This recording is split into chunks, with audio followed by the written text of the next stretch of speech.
We put this here early in the morning. This is Ada the Piper Man here.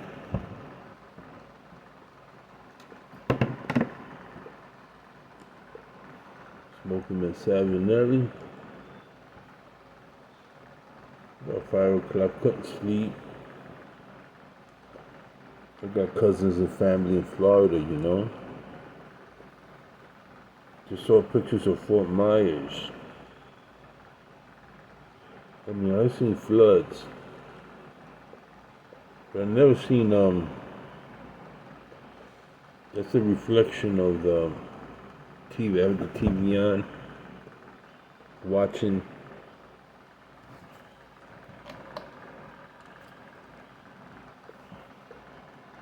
the TV programs and watching the news. I'm half asleep, so I'm smoking this Savinelli with Q1 early in the morning. Didn't want anything too strong. Wanted something a little sweet. These beautiful cami apple shape. The Savinelli. Check this out. They had sent me the wrong pipe because I didn't order this pipe. I ordered a Zulu pipe. And when I looked at the order, I said I ordered that. When I looked, the paperwork says Zulu, but they sent this. I called them up. I said, listen, you guys sent me the wrong pipe. I'm not sending it back. Because I tried it thinking it was the pipe I had ordered, and I saw this wasn't the pipe that I ordered. So he says, be right back. The manager got on and said, I'm so sorry, Mr. Santiago. I know you order from us faithfully for the last 2 years, every month. This has never happened in your orders. I go, this never happened in my orders. I thought I ordered this, so I lit up the bowl. The Savinelli comes well packaged, and I enjoyed it. He said, Mr. We're going to send you your Zulu out. That was a mistake in the transition. And then he turns around, listen, keep the pipe. This is about 119 bucks.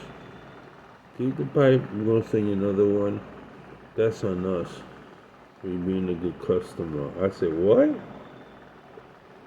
Don't worry about it. We'll handle it. We'll send you Zulu that you pay for, and you get to keep the Savinelli pipe. I said, man, that is great. But then again, they got a lot of my money, man. Out of every month, I deserve a little something, right? So this is it, I guess. And just wonderful. Just straight engineering. Up and down the bowl is enough to smoke about 45 minutes. It's not too big, not too short. I can clench it, and I love clenches. But I want to get back to, I got a lot of family in Florida. I was thinking, wait a minute, there's a couple of pipers that live in Florida too. Harmonious, I think Flat Cat Pipe, and a couple other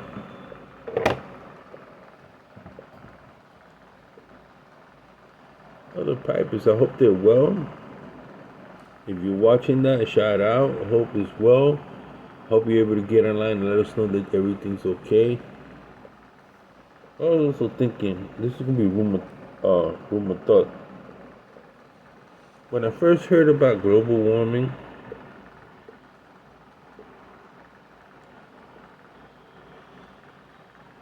I was like hogwash. Global warming, well, that is to myself, I was saying all that is some years were closer to the sun, and then some years were farther away from the sun in our rotation around the sun. That's what I knew from what I had learned in physics, and that's back in high school, and I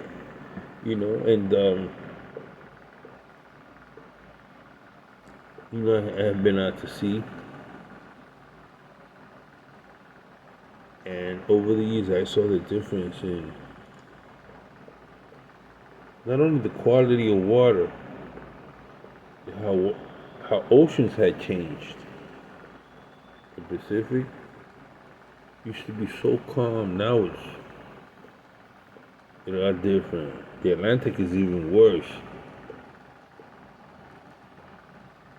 And then being out at sea, one thing that as a sailor you really pay attention to is the wind. I just felt there was a change. Not only that, when I went out to Mojave Desert, when I went out also to Palmdale and out in California, you could see, before you used to see the snow caps on the Sierra Mountains. That's Sierra Mountains. I went once or twice to the Nevada Festival.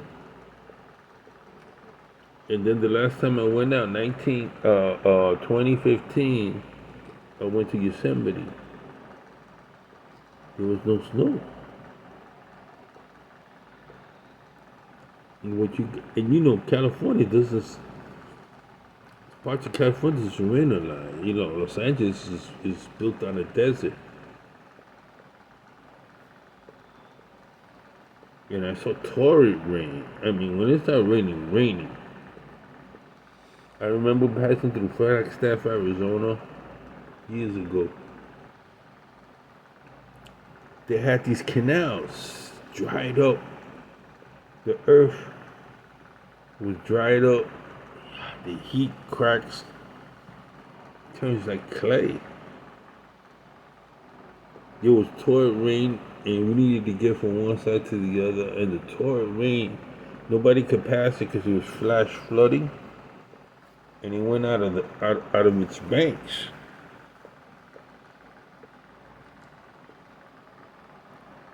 And it left me wondering. I remember going to a powwow in New York. Was sponsored by, I believe it was the Shinnecock Delaware Indians. They were Indians from all over the United States, and they had a drum powwow competition, and they were honoring the veterans, Native American veterans, and I had the honor to represent the Taino Nation with the veterans. Let me tell you something. I was with my youngest son, and that was his first powwow. When I got at the door, the guy looks at me. He goes, "You must be Taino." My son looked, because I didn't raise my son with a lot of Native American stuff, culture. I said, "Dad, why didn't you tell me this? Why didn't you tell me this?" I was, but when you were going to be a little bit more serious about it, this is not something that I want to tell you, and then you're going to end up forgetting about it. So I wanted to wait until he was mature. So I took my son. He was 13 at the time. So when I got to the door, the guy looks at me and goes, "You're Taino." And my son goes, "Dad, how did he know that?" I looked at him. I said, "Because he's Taino too." He said, "Bro, you're Taino." He goes, "Taino mixed with Arrow. I know my people." I go, "I do too." And my son Walked in, and every place I went to, I said, "We have a Taino brother in the house." First Nation. First Nation means we were the first tribe to see the Europeans come to the Western Hemisphere, which is really not true. I'm sure when the Vikings came way before, there were some Indians that they saw, but were usually acknowledged to be, because of Christopher Columbus, we're given that honor, which wasn't an honor. But anyway, go in. I go to this table where everybody either goes to buy trinkets or watch the dancing and the powwow. After the entrance and ceremony, with my brothers from World War II, Korean War, Vietnam War, other military actions, warriors, just veterans, we marched in, man, to the drum beat. Hey. Boom, boom, boom, boom, boom, boom, boom, boom. And all the singing, man.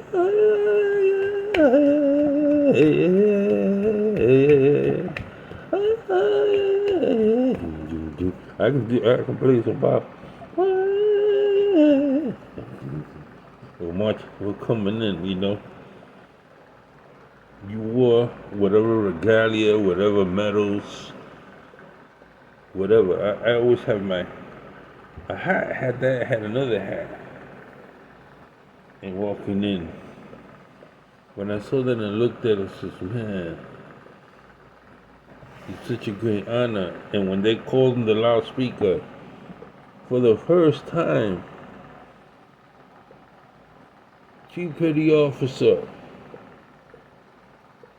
from the island of Puerto Rico, Taino Nation, representing the Taino Nation, Netano, which means a warrior in our language, coming in. They mentioned my name. My son is seeing, watching me in, and for the first time, it dawned on him, wow, I'm Taino. Look how they honor my dad. It was a moment of finally he's looking at me not only as an American, or Puerto Rico, what they call us, but finally recognizing, having an understanding of all the survival stuff I was teaching him, swimming, knife throwing, all kind of stuff. He's taking up archery, damn good at it too, way better than I ever was. And he's canoeing now and other things with that brought something out of him. And I felt so proud.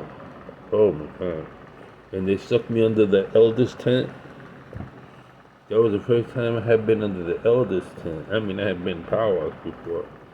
When they stuck me under the elders tent, I realized, well, I'm with these elders, So I was having a conversation about the medicine man and Blackfoot Indians.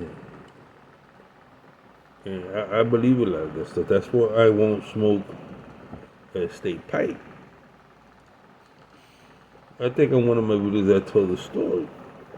I believe there's a spiritual world. The Bible says we do not wrestle against flesh and blood, but principalities. Principalities mean kingdoms and high places, spheres of existence. And they said theologically the demons were the offspring of the Nephilims, which bred with women. And you produce these physical beings that when they died, they disembodied evil spirits. And there are many, whether you believe it or not, there are many ancient tribal groups that believe in evil spirits. You know, in the force of, in nature. In the Buddhists, many Buddhist sects appease them. They call demons. They appease them so that they will bring evil and destruction. That's evil. Where does evil come from? Does evil exist? Yes, it does. When you hear of a woman taking a baby and sticking that baby, you can turn off the video, what I'm going to say. You can stop it right there because I have to say this. Okay, I'm going to go on now. A woman said she heard a voice, took a baby and stuck it in a microwave. You hear me? Stuck a child in a microwave. So there are temples that were built way back then to honor demons, evil spirits that seek to be worshipped. You can read an anthropology, and you're gonna find that they shed blood, appease to appease the god of wind, god of forces of nature, and stuff like that. You don't have to believe that. I'm just stating something. Now, I want to get to my point. Who's to say that these hurricanes, tsunamis, earthquakes, the stuff that's happening with global warming is not being produced by evil spirits, these demons, unleashing their wrath? The earth. The earth is a living organism. You look at a tree, you see a tree, but it's a living organism, man. They're alive. I don't know if you've taken botany. Trees are alive. Grass are alive. You know what man is doing to animals. And I was watching documentaries, Hungarians, early tribal groups that migrated across Africa, how they use elephants for warfare, how they use horses, beautiful horses for warfare. And we think of the warriors dying, but we don't think of these animals, you know, having post-traumatic stress disorder, horses, in all ages. When the first time the horse was used to war, you know, animals they succumb to war. Injured. Left me thinking, how evil is man that we are willing to enslave and eradicate one another, you know? And I look at what was going on in Florida, and I wonder if that's judgment. A wake-up call. Getting back to the powwow, I went from the elder's tent to going to a medicine man who was sitting on the table. I wanted some of his wisdom. So when I went there, he was sitting there, elderly man in his 80s. He had this huge map of the United States. And he looks at me, and I go, excuse me, so what is this? You're selling a book or something? He says, no, I'm here to warn the nations. And I'm looking at him. Yeah, I believe in Christ. I believe Yeshua Messiah. So I take what they say culturally, but this time he showed me the map of the United States, and I looked at the map. I said, well, golly, this map Half of Florida is underwater. The east, the borders of the East Coast, running all the way up from Maine to the tip of Miami. Parts of the East Coast was gone, was in water. He said like 2030, in 2030, that power was in 1997. 1997, when I took my son. He was saying in 2030, half of Florida will be underwater. So when I saw the news,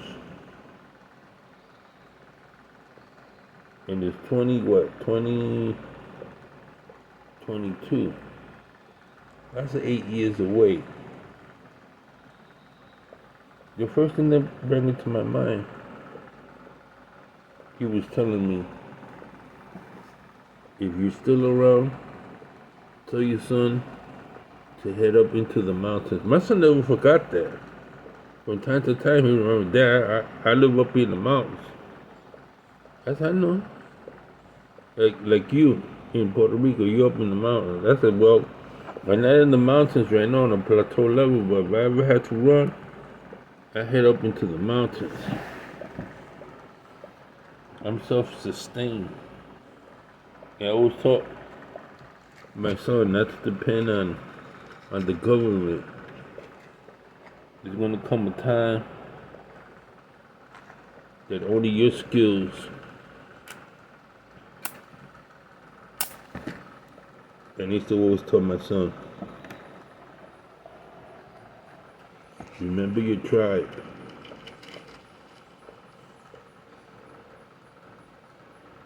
Some of you are not tribal. I tell you, remember your tribe that you're with. Those around you that are closest to you. It could be friends. A friend could be a member of a tribe. Recollect.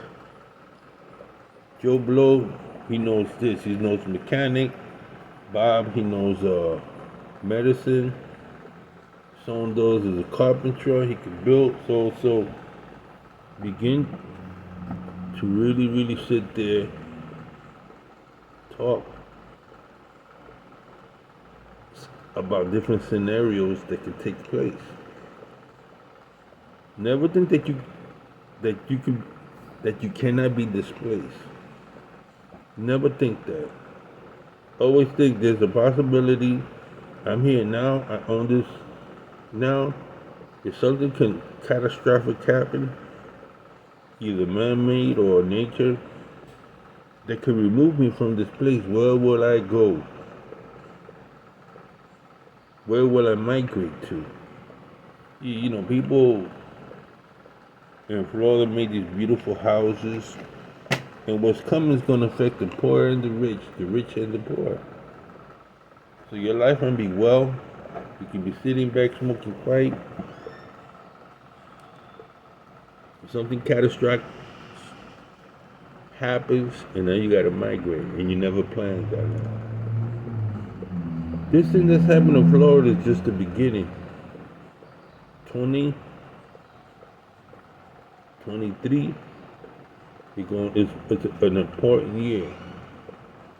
I'm not gonna get into the Y2K stuff. It's gonna I got a feeling in my bones. There's been a change. There's a change that's happening. As soon as it started with the Ukraine war, things start happening. Now you got, we're finishing this year with a bang. Certain catastrophic events have happened. Some of them are man-made. Now we shot some kind of rocket or whatever for a meteor. And for the longest they've been talking about a meteor coming. Why would you spend millions of dollars to shoot something at a meteor the size of our Texas, why are you gonna spend many millions of dollars to shoot something into space to hit an object out there? Why would you spend all that money? Because they know things we don't know. That the possibility of that happening is a fact, and they realize it, and they're not telling the people the whole shebang. Just food for thoughts. See the Piper the Sailor Man? Remember, nothing stays the same.